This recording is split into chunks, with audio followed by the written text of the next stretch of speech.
Alright, welcome to The Market is Open. I just wanted to talk about some of the highlights and interesting things from the interview that Elon Musk had with Swisher. In the interview, they talk a lot about Tesla, SpaceX, and the Boring Company. I wanted to focus on Tesla since it's a public company and give some of the insights, some of my opinions about how what they talked about can affect the actual stock and the stock price. So they start talking about tweets, and Elon says that he can tweet pretty much whatever he wants as long as it's not something that can move the stock price during normal trading hours. He also says that his most popular tweet was "I heart anime," which was one of his most popular tweets, which is kind of interesting because he uses his Twitter account to advertise for Tesla. So although Tesla doesn't pay anything for advertising, they certainly do a lot of marketing through Elon's Twitter account, the Tesla Twitter, and some other channels such as YouTube. During the interview, they talk about the full self-driving potential of Teslas. Elon actually says that full self-driving should be ready at some level by next year. This is probably Elon time. He does say that Tesla has advanced EV technology by about 10 years. That doesn't mean that Tesla is 10 years ahead of competitors, but they've certainly moved the entire industry 10 years ahead of where it was previously. Though he does say that he believes 0% of rivals are coming close to self-driving technology compared to where Tesla is at. One of the things that Tesla does differentiate itself from other competitors, especially for self-driving, is that Tesla is relying on only the cameras, or mainly the cameras. They also have radar, and of course they have GPS and some other sensors, but they believe that the cameras alone can give a self-driving car superhuman abilities. Sort of like eyes, everybody has eyes and we're able to drive cars.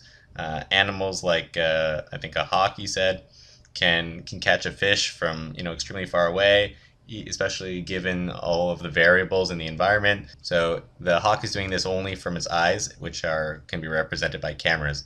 So cameras alone should be able to drive better than any human. Most other car companies are relying on LiDAR, and Elon's been against LiDAR, whereas all the other companies have been investing heavily into it. LiDAR is a bit more expensive and they haven't perfected it. Elon believes that Waymo is probably the closest to self-driving. So it's funny that he believes 0% of rivals will come close, even though he thinks Waymo is quite far ahead. Like, why doesn't Waymo partner with a company such as GM or another car company, which they are, to develop self-driving cars? So that could be one of the main competitors to Tesla in the future for self-driving. One thing that Tesla does have going for it, at least within the next 6 months, is the new hardware for the neural net processing. So Tesla has developed their own chip to be optimized for solving these neural net and machine learning type problems, which no other automaker seems to have. So they currently believe that they're much further ahead than the automakers, likely because of this. As for Tesla's financial status, Elon says that they're not staring death in the face anymore. Up until September, he believes that they may have been. They may have been staring, they may have been almost bankrupt, possibly, or have had serious financial problems. But now, of course, they're producing, thousands of Model 3s a week and a month, and that's billions of dollars a quarter. So Elon believes that the company will be cash flow positive for all quarters going forward. So that's pretty impressive for the company, which could have gone bankrupt just a couple months ago. And he also believes that no new investment would be needed, and the company will be self-funding for its future products. I think that's pretty important to be self-funding. That'll take a lot of the bear case off the table for Tesla not being able to pay its bills. And finally, they can probably start financing a bunch of new projects, including their new cars and new products that are coming up, as well as their factory in China. In terms of the Model 3, because they had such constraints on delivery, Elon was saying that the legal team was actually delivering cars last quarter. They also talked about the inventory of the car and that there's a 6-month supply chain. So if one of the suppliers or anything goes wrong or a part is missing, when they order 6 months in advance and the part doesn't arrive on time, then you can't build the car. So managing the supply chain is extremely important, especially when there's 10,000 different parts in the car. And as Elon has talked about before, during the quarter, I think we talked about it in a different video. If you're holding inventory, that costs a lot of money, and if he can reduce the delivery time of the car from the time the car is, I guess, ordered until it's delivered. If that time can be reduced, you can save a lot of money on inventory and keeping the car and storing it in a lot somewhere, or even just storing the parts. That can save literally hundreds of millions of dollars a year. The company currently produces about 5,000 cars per week, and they say that they can go to about 6,500 cars per week pretty easily. Even on the call with minimal capital investment, he believes that they can go to 7,000. But that could create like a lot of overtime and stress for the workers, so they might not do that. However, I believe that they'll probably do it slowly over time, and slowly take out more bottlenecks as opposed to investing heavily to go from 5,000 to 7,000 or even to 10,000, which I think is the ultimate goal still for the company, at least in the current factory in the U.S. Another interesting thing about the Model 3 and how it's different from other cars is that if there's a new feature or something is ready, they put it into the car right away. So there's no model year, as Elon says, for the car. Like there's no 2018 Model 3 or 2019 Model 3. As soon as a new feature is ready, it goes right in. So he's sort of developing the car as if the same way that you develop software, with quick releases, and that sort of enhances the product right away, and there's no delay when a feature is actually ready until it actually gets into the car.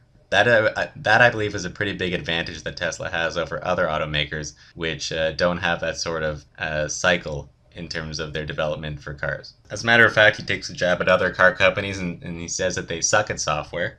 And he emphasized that Ford and Tesla were the only companies that didn't go bankrupt during the recession. It was close, but they didn't go bankrupt. But he also says that Ford may not survive the next recession, which I thought was kind of interesting, especially since Ford makes a lot of money off of their pickup truck. The F-Series pickup truck is extremely popular for Ford.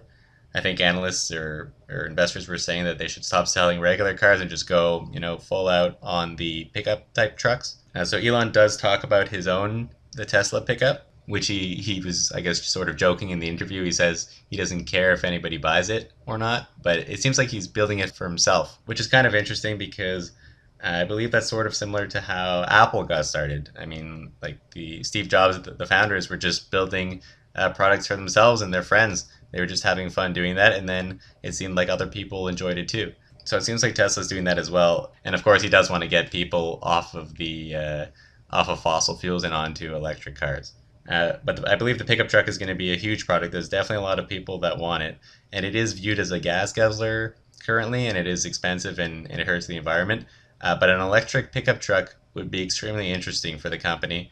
It would have like a whole different sort of halo effect that it doesn't guzzle gas, and it is an extremely useful car. It's like a heavy duty car for transporting large amounts of goods. Yeah, so Elon is super excited about his own pickup truck. He says it's going to be a futuristic cyberpunk Blade Runner pickup truck, which is going to be full of titanium and hard stopping. So he thinks it's going to be insane. I believe if he believes that, then other people will think that as well. They definitely know how to make cars. So this could be a pretty impressive product.